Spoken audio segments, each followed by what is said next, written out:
Sa ngalan ng Ama at ng Anak at ng Espiritu Santo. Amen.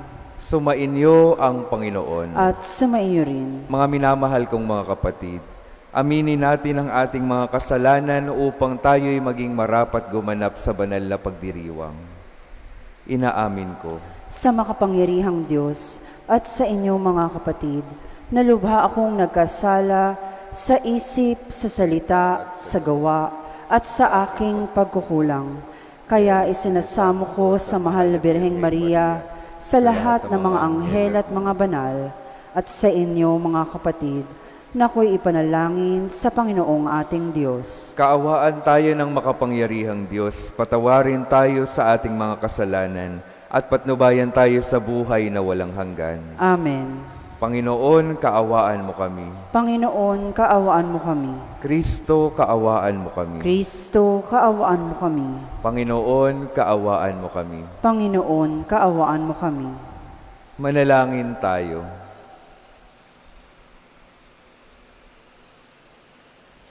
Ama naming makapangyarihan, ipagkaloob kami magkamit kailanman ng kalusugan at kagalingan sa aming katawan at kalooban.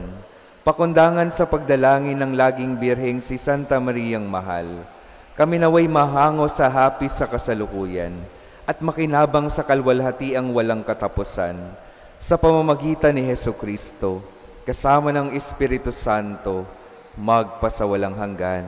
Amen.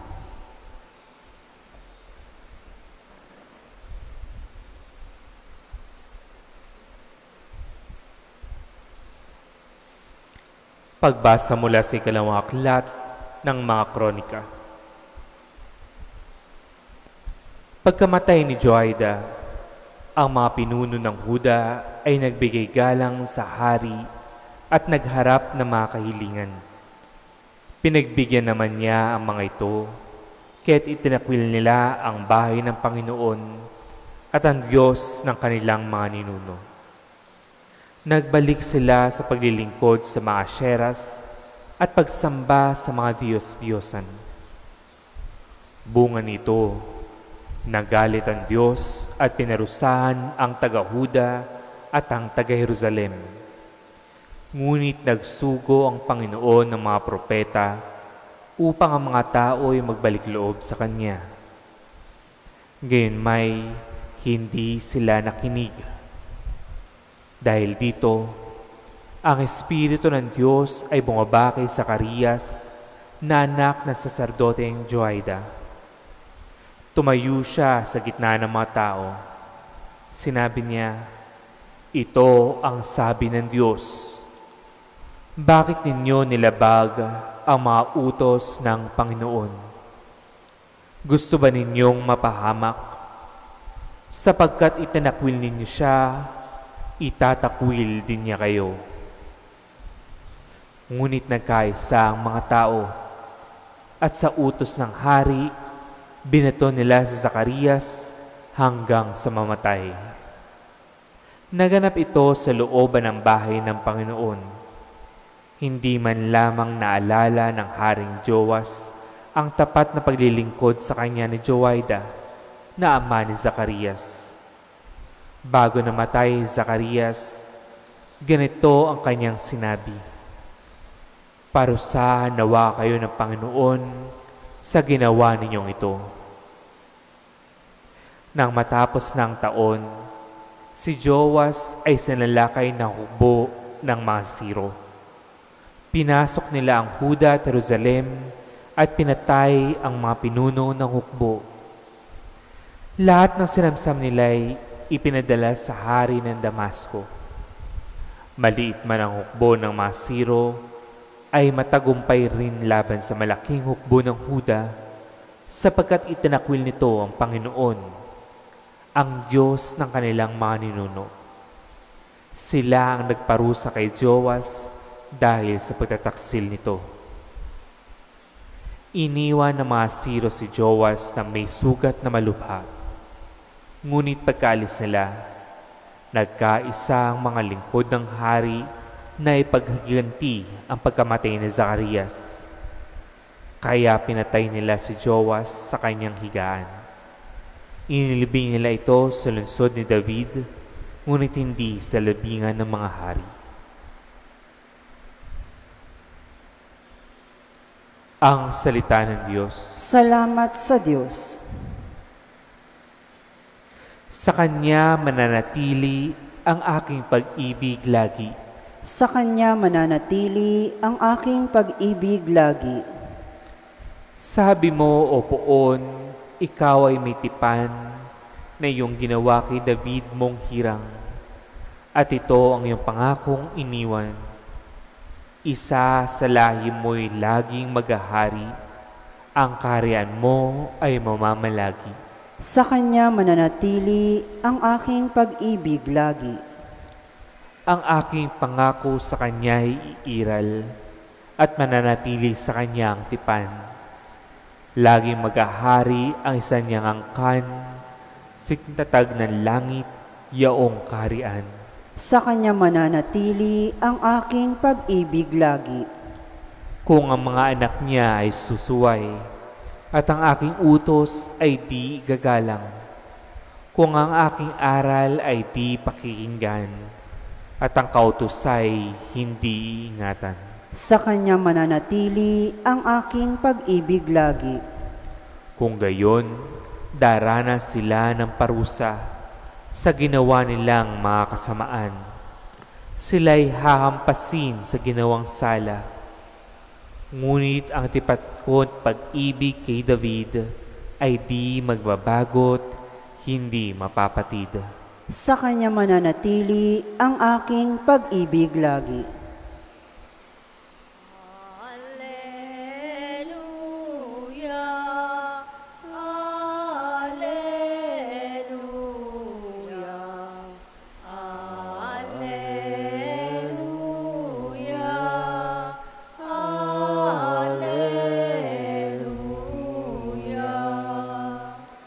Si Kristo ay naging dukha upang tayo'y managana sa bigay niyang pagpapala. Alleluia, Alleluia,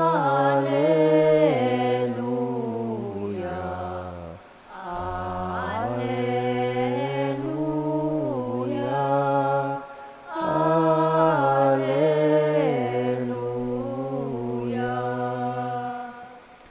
Sumainyo ang Panginoon. At sumaiyo rin. Ang mabuting balita ng Panginoon ayon kay San Mateo. Papuri sa iyo, Panginoon. Noong panahong iyon, sinabi ni Jesus sa kanyang mga alagad, walang makapaglilingkod ng sabay sa dalawang Panginoon, sapagkat kapupuotan niya ang isa at iibigin ang ikalawa. Paglilingkuran ng tapat ang isa at hahamakin ang ikalawa. Hindi kayo makapaglilingkod ng sabay sa Diyos at sa kayamanan. Kaya't sinasabi ko sa inyo, huwag kayong mabagabag tungkol sa pagkain at inumin na kailangan ninyo upang mabuhay, o tungkol sa damit na kailangan ng inyong katawan. Hindi ba't ang buhay ay higit na mahalaga kaysa pagkain at ang katawan kaysa pananamit? Masdan ninyo ang mga ibon, hindi sila naghahasik ni nag-aani, o kaya yung nagtitipon sa bangan. Gayunman, pinakakain sila ng inyong amang nasa langit. Hindi ba't higit kayong mahalaga kaysa mga ibon? Sino sa inyo ang makapagpapahaba ng kanyang buhay ng kahit isang oras sa pamamagitan ng kanyang pagkabalisa? At bakit kayo nababagabag tungkol sa pananamit? Isipin ninyo kung paano sumisibol ang mga bulaklak sa parang.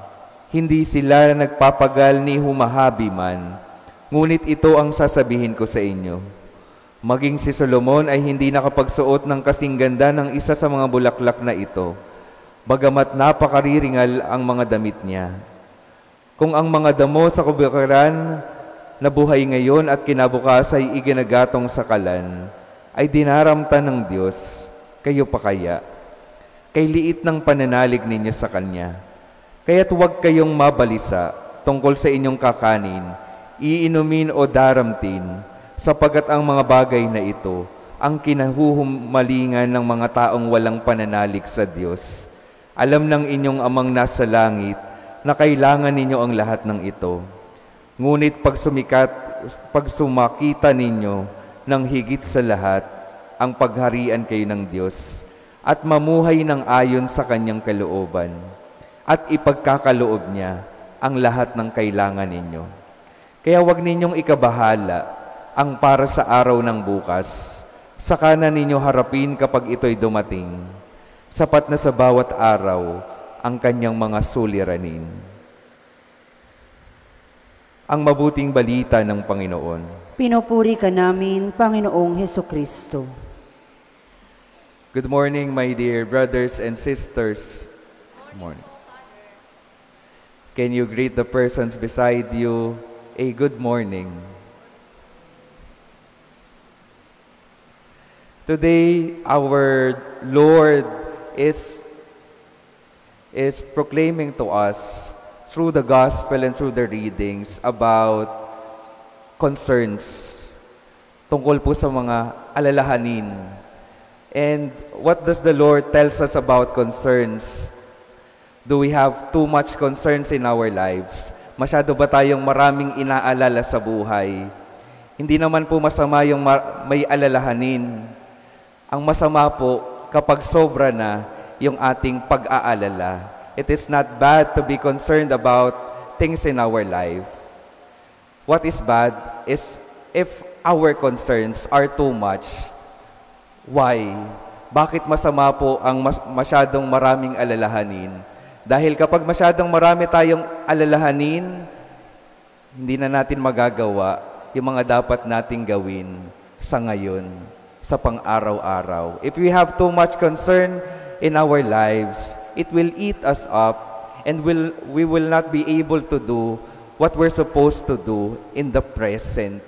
And that is why the Lord is telling us, do not worry. Huwag masyadong mag-alala. Ang ipinapaalala sa atin ng Panginoon, siya ay patuloy na inaalala tayo. Doon tayo kukuha ng inspirasyon, doon tayo kukuha ng lakas para sa ating pang-araw-araw na buhay. The Lord is concerned about us. Let us put our trust in Him. Let us put our faith in Him. Maniwala at manalig tayo sa Diyos na palaging andyan para sa atin. Palagi tayong tutulungan sa ating pang-araw-araw na buhay. There's this one mother na nakipag-usap sa akin po one time in my previous assignment. The mother told me there was a time that she was worrying too much about her children. What happened to her? She had difficulty sleeping. Nahirapan po siyang matulog dahil sa kanyang pag-aalala. She had trouble eating also. She can't do her work peacefully every day dahil sa kanyang pag-aalala. Marami siyang inaalala tungkol sa kanyang mga anak, kaya hindi niya na magawa yung mga dapat niyang gawin para sa kanyang sarili at para sa kanyang pagtatrabaho. I asked her, tinanong ko siya, ano ba yung inaalala mo? What are you concerned about most? Sabi po niya, inaalala niya daw yung kanyang mga anak dahil iniisip niya anong mangyayari sa kanila kapag siya ay biglang kinuha ng Panginoon. She was thinking, she was worrying about her life, what will happen to her children if the Lord just suddenly take her away. Sabi ko sa kanya, grabe naman yung pag-aalala mo. Ganun agad, mawawala ka agad. And then I asked her, what did you do to have peace in your heart, to have peace in your life? Anong ginawa mo para magkaroon ng kapayapaan ang iyong buhay? Ang sabi po niya, siya araw-gabi, sa mga panahon na nahihirapan siyang makatulog lalo na, siya ay nagbigay ng panahon sa Diyos para manalangin. What did she do? She prayed night and day. At isang araw po, sa kanyang pananalangin, pagkagising niya sa umaga, alam niyo po yung pinaalala sa kanya ng Panginoon. Pinaalala yung kanyang sariling buhay. Ano bang nangyari sa kanyang buhay? When they were kids, together with her siblings, maaga rin po silang naulila. Her parents died at her very young age. And so, what did they do? Anong nangyari sa kanilang buhay? Ang sabi po niya, nung bata daw sila, naulila, pero hindi sila pinabayaan ng Panginoon. Nagpadala siya ng mga tao para tulungan sila, itaguyod sila. At ngayon, meron siyang magandang trabaho. Nakapagtapos siya ng pag-aaral, meron siyang maayos na pamilya. Hindi siya pinabayaan ng Panginoon. At doon siya kumuha ng inspirasyon para mapanatag yung kanyang kalooban. Inisip niya na pagnilayan niya na kung sa sarili niyang buhay, hindi siya pinabayaan ng Panginoon, naniniwala na siya at nagtitiwala na siya, na sa kanyang mga anak, kung ano man yung mangyari sa kanya, mayroong Diyos na patuloy na hindi magpapabaya sa kanya at sa kanila. At nagkaroon siya ng kapanatagan ng kanyang buhay. Nagkaroon ng kapanatagan sa kanyang kalooban dahil pinaalala ng Diyos yung kanyang katapatan sa Kanya. Pinaalala ng Diyos na ang Diyos hindi magpapabaya. Patuloy na tutulong, patuloy na magiging present, patuloy na tutulong sa Kanya para sa Kanyang tagumpay sa buhay. And that is the invitation for all of us to go deeper into our prayer so that the Lord will be able to make us remember His constant presence in our lives. And this constant presence in our lives, the Lord wants us to put our trust in Him, to put our faith in Him, because He is faithful to us. He loves us so much that He will give us what is necessary in our lives so that we'll achieve our goals, the goal of our God for us. Patuloy po nating alalahanin ang imbitasyon ng ating Panginoon sa ngayon. Bawasan po ang pag-aalala dahil may Diyos na sobrang nag-aalala sa atin. Ilagay natin yung ating pananalig sa Diyos dahil ang Diyos hindi tayo pababayaan. Patuloy tayong sasamahan at itataguyod magpasawalang hanggan. My dear sisters and brothers, 2 invitations from the Lord. The Lord is concerned about us. Let us put our trust in Him. Let us put our faith in Him. He is constantly present in our life. That alone must give us peace as we go on our daily lives. We continue to surrender ourselves in our loving Lord. The Lord will always take care of us because He loves us so much, now and forever. Amen.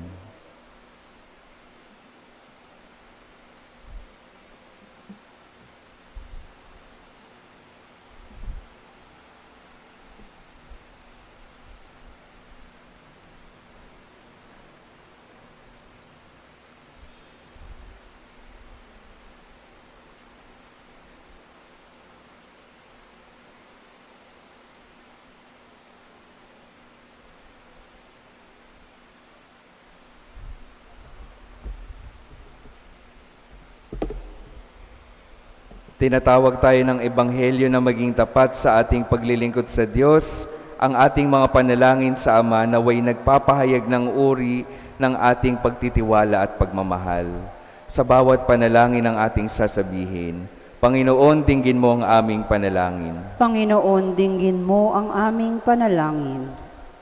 Ang mga pinuno ng simbahan, naway masigasig na italaga ang kanilang mga sarili sa pagpapalaganap ng paghahari ng Diyos. Manalangin tayo sa Panginoon. Panginoon, dinggin mo ang aming panalangin. Ang mga dukha at nangangailangan, naway makadama ng ating pagkalinga at pag-aaruga. Manalangin tayo sa Panginoon. Panginoon, dinggin mo ang aming panalangin. Tayo naway mamuhay sa ganap na pagsunod sa kalooban ng Diyos at hindi magambala ang ating mga isip sa mga bagay na hindi naman dapat na ipag-alala. Manalangin tayo sa Panginoon. Panginoon, dinggin mo ang aming panalangin. Ang mga may sakit, naway maranasan ng pag-ibig ng Diyos sa pamamagitan ng pagmamahal ng mga nagmamalasakit sa kanilang buhay. Manalangin tayo sa Panginoon. Panginoon, dinggin mo ang aming panalangin. Ang mga tapat na yumao, naway makibahagi sa pagwawagi ni Kristo laban sa kamatayan. Manalangin tayo sa Panginoon. Panginoon, dinggin mo ang aming panalangin. Sa katahimikan na ating itaas sa Diyos ang ating mga panalangin.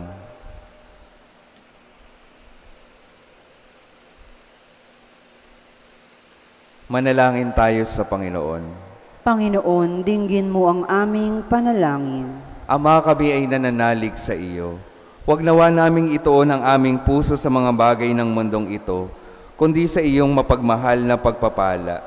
Hinihiling namin ito sa pamamagitan ni Hesukristo na aming Panginoon. Amen.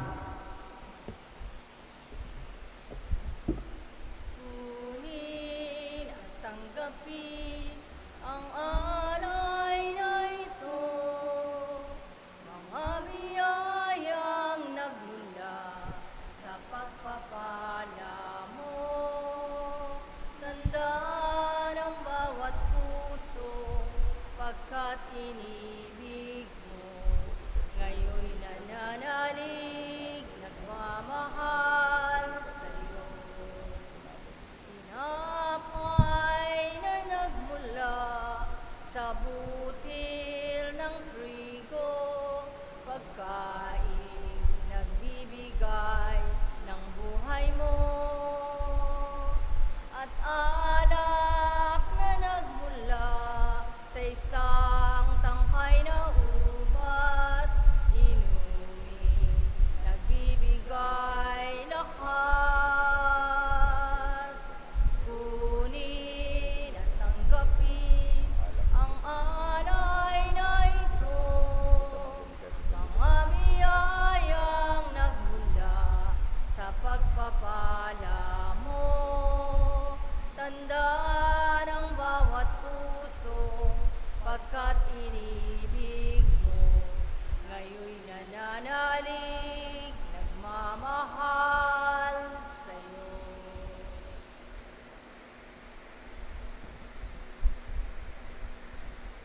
Manalangin kayo mga kapatid upang ang paghahain natin ay kalugdan ng Diyos Amang makapangyarihan. Tanggapin nawa ng Panginoon itong paghahain sa iyong mga kamay, sa kapurihan niya at karangalan, sa ating kapakinabangan at sa buong sambayanan niyang banal. Ama naming lumikha, ang iyong nagkatawang taong anak ay tumulong nawa sa aming ginagawa, upang siya na iniluwal ni Maria, nang di bumawas kundi lalo pang nagpaganap sa pagkabirhen, ay magpagindapat na kalugdan mo ang aming paghahain sa ikapagpapatawad ng mga kasalanan, sapagkat siya ang Panginoong kasama mo at ng Espiritu Santo, magpasawalang hanggan. Amen. Sumainyo ang Panginoon. At sumayo rin. Itaas sa Diyos ang inyong puso at diwa. Itinas na namin sa Panginoon. Pasalamatan natin ang Panginoong ating Diyos. Marapat na siya ay pasalamatan. Ama naming makapangyarihan, tunay ngang marapat na ikaw ay aming pasalamatan. Bukod mong pinagpalang maging ina ni Hesukristo, ang mahal na birheng nagpupuri at nagagalak sa iyo. Ikaw ang gumawa ng tanang dakilang bagay. Ikaw ang lumilingap sa lahat kailanman. Nilingap mo ang mahal na birhen bilang iyong abang alipin, na iyong binigyan ng tungkulin, kumalinga sa anak mong manunubos namin. Kaya kaisa ng mga anghel na nagsisiawit ng papuri sa iyo, nang walang humpay sa kalangitan, kami nagbubunyi sa iyong kadakilaan. Santo, Santo, Santo, Panginoong Diyos ng mga hukbo, napupuno ang langit at lupa ng kadakilaan mo, o sana sa kaitaasan. Pinagpala ang naparirito sa ngalan ng Panginoon, o sana sa kaitaasan.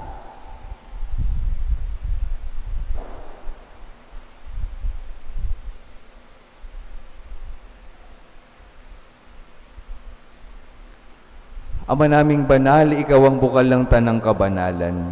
Kaya't sa pamamagitan ng iyong Espiritu, gawin mong banal ang kaloob na ito upang para sa amin maging katawan at dugo ng aming Panginoong Hesukristo. Bago niya pinagtiis ang kusang loob na maging handog, hinawakan niya ang tinapay, pinasalamatan kanya, pinaghati-hati niya iyon, iniabot sa kanyang mga alagad at sinabi, "Tanggapin ninyong lahat ito at kanin. Ito ang aking katawan na ihahandog para sa inyo."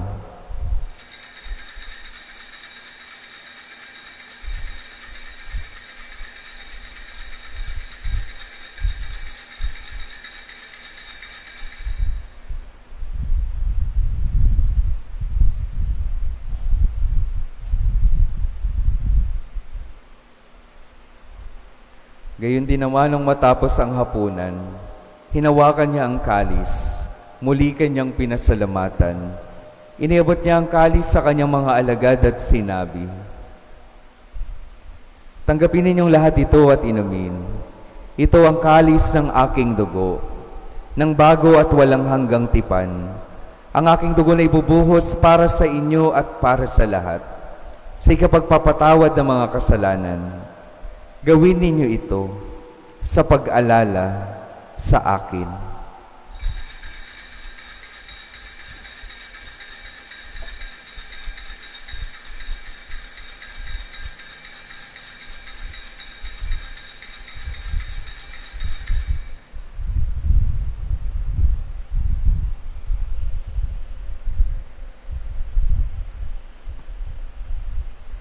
Ipagbunyi natin ang misteryo ng pananampalataya. Si Kristo ay gunitain, sarili ay inihain, bilang pagkait, inumin, pinagsasaluhan natin, hanggang sa siya'y dumating. Ama, ginagawa namin ngayon ang pag-alala sa pagkamatay at muling pagkabuhay ng iyong anak.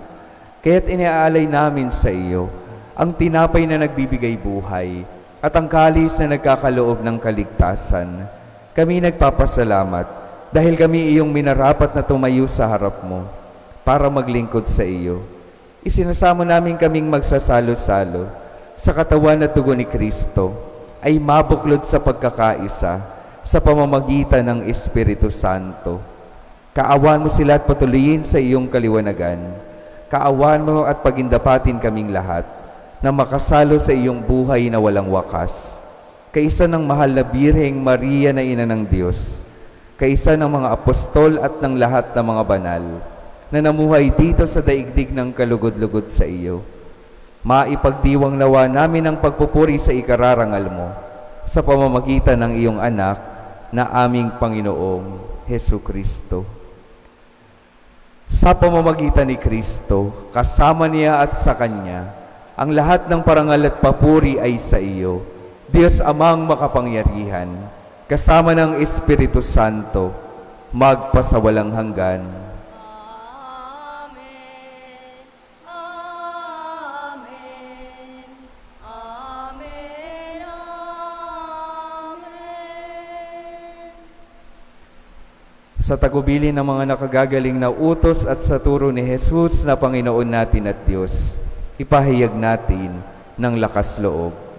Ama namin, sumasalangit ka, sambahin ang ngalan mo, mapasamin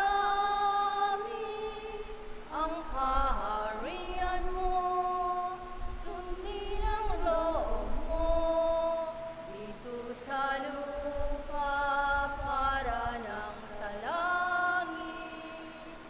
Bigyan mo kami ngayon ng aming kakanin sa araw-araw, at patawarin mo kami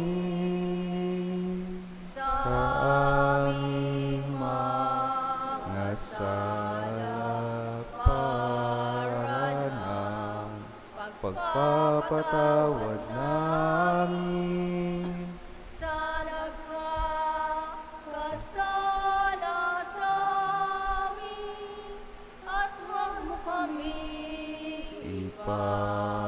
Pahintulot sa tukso at iadya mo kami sa lahat ng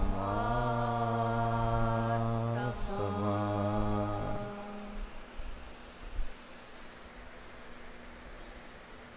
Hinihiling namin kami iadya sa lahat ng masama, pagkalooban ng kapayapaan araw-araw, iligtas sa kasalanan, at ilayo sa lahat ng kapahamakan, samantalang aming pinananabikan ang dakilang araw ng pagpapahayag ng tagapagligtas naming si Jesucristo. Sapagkat iyo ang kaharian at ang kapangyarihan at ang kapurihan, magpakailanman. Amen. Panginoong Jesucristo, sinabi mo sa iyong mga apostol, kapayapaan ang iniiwan ko sa inyo, kapayapaan ang ibinibigay ko sa inyo. Tunghayan mo ang aming pananampalataya at huwag ang aming pagkakasala. Pagkalooban mo kami ng kapayapaan at pagkakaisa ayon sa iyong kalooban, kasama ng Espiritu Santo, magpasawalang hanggan.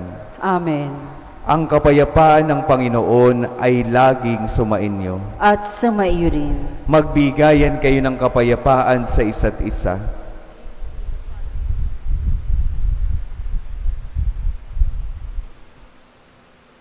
Pero ng Diyos na nag-aalis ng mga kasalanan ng sanlibutan, maawa ka sa amin. Kordero ng Diyos na nag-aalis ng mga kasalanan ng sanlibutan, maawa ka sa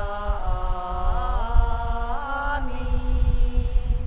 Kordero ng Diyos na nag-aalis ng mga kasalanan ng sanlibutan, ipagkaloob mo sa amin ang kapayapaan.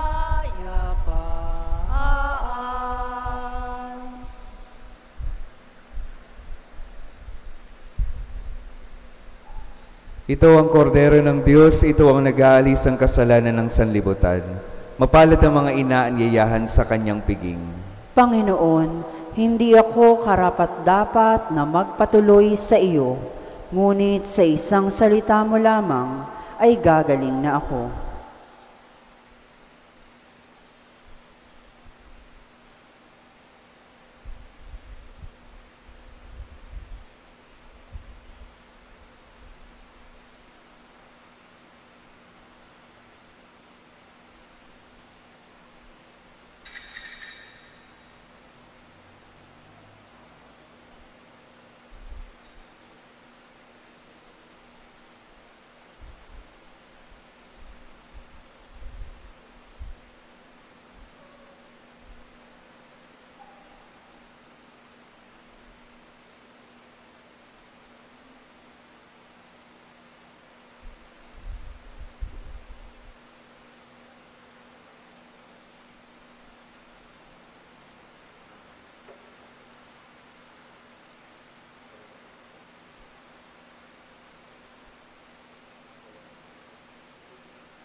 Lahat ng takot sa iyong damdamin, ang pangalan niya lagi ang tawagin, at siya'y nakikinig sa bawat hinaing, magmasid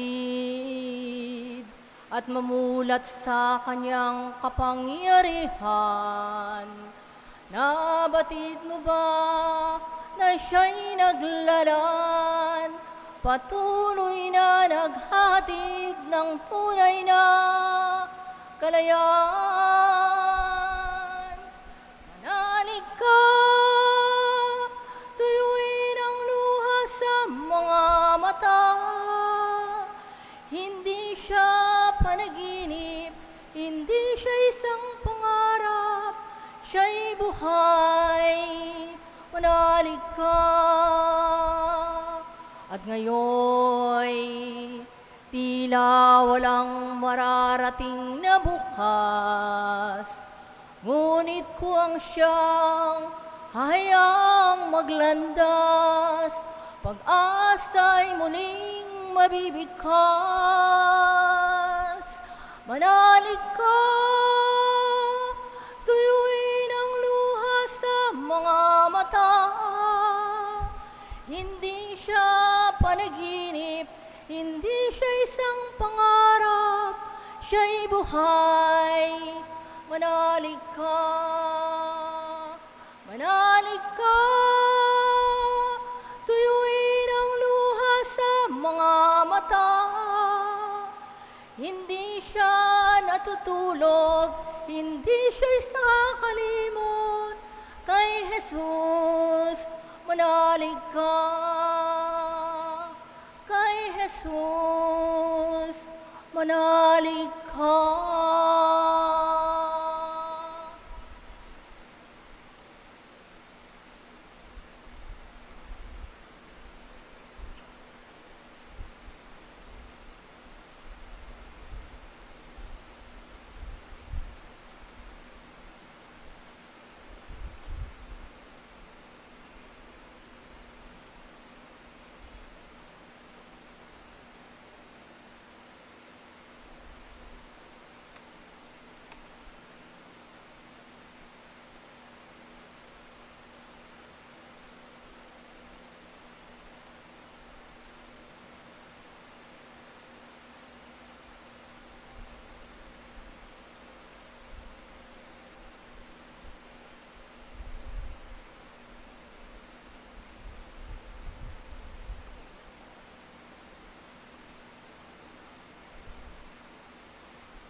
Manalangin tayo. Ama naming mapagmahal, sa pagsasalo namin sa banal na pakikinabang, ang iyong kagandahang loob ay aming hinihiling upang ang pagpaparangal namin sa mahal na Birhen at pagtulad namin sa Kanya ay magpagindapat na aming paglingkuran ang pagganap sa kaloob mong kaligtasan sa pamamagitan ni Hesukristo kasama ng Espiritu Santo, magpasawalang hanggan. Amen. Mga minamahal kong mga kapatid, ang patuloy pong paalala sa atin at pabaon ng ating Panginoon. Huwag tayong masyadong mag-alala sa pang-araw-araw dahil may Diyos na lubos ang pag-alala sa atin. At ang Diyos natin, palagi tayong tutulungan, sasamahan at gagabayan patungo sa ikagaganda ng ating buhay. At ang tanging imbitasyon, ilagay natin ang ating pagtitiwala sa ating Diyos na lubos tayong mahal. Sumainyo ang Panginoon. At sumaiyo rin. At pagpalain kayo ng makapangyarihang Diyos, Ama, Anak at Espiritu Santo. Amen. Humayo kayong mapayapa, taglay ang pag-ibig ng Diyos. Salamat sa Diyos.